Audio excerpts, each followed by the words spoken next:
Hey all, நம்ம புடலங்காய் வறுவல் எப்படி பண்ணுறதுன்னு பார்க்கலாமா? வாங்க வீடியோக்குள்ளே போகலாம். அதுக்கு நம்ம ஃபஸ்ட் புடலங்காவை எடுத்து வச்சு சர்க்கிளாக கட் பண்ணிக்கிட்டு உள்ளே உள்ள சீடை எடுத்து நீட் பண்ணிக்கிட்டு நல்லா கழுவி வாஷ் பண்ணி வச்சுட்டு அதுக்கு நம்ம மசாலா போடுறதுக்கு எடுத்து வச்சுக்கலாம். தேவையான அளவு உப்பு, கடலை மாவு, மஞ்சள் பொடி, வத்தல் பொடி, இஞ்சி பூண்டு பேஸ்ட் எல்லாம் போட்டு நல்லா விரவி எடுத்துக்கலாம். விரவி எடுத்தப்போ அது நல்லா ஒட்டி பிடிச்ச மாதிரி ஆகுறதுக்கு ஒரு 10 மினிட்ஸ் வெயிட் பண்ணிக்கிட்டு அது நல்லா ஊறின அப்புறம் அது நம்ம பொரிக்கிறதுக்கு ஸ்டவ் ஆன் பண்ணிக்கலாம். ஆன் பண்ணிக்கிட்டு தேவையான அளவு எண்ணெயை ஊற்றி எண்ணெய் நல்லா சூடான அப்புறமா நம்ம மாவு தடவி வச்சுருக்க எல்லாத்தையும் உள்ளே போடலாம்.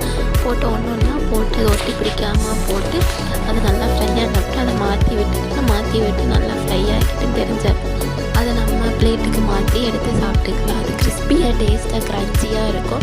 இதே மாதிரி நீங்களும் ட்ரை பண்ணிவிட்டு எப்படி இருந்துன்னு கமெண்ட்டில் சொல்லுங்கள். இதே மாதிரி நிறைய வீடியோ பார்க்க நம்ம சேனலை ஃபாலோ பண்ணுங்கள், ஷேர் பண்ணுங்கள்.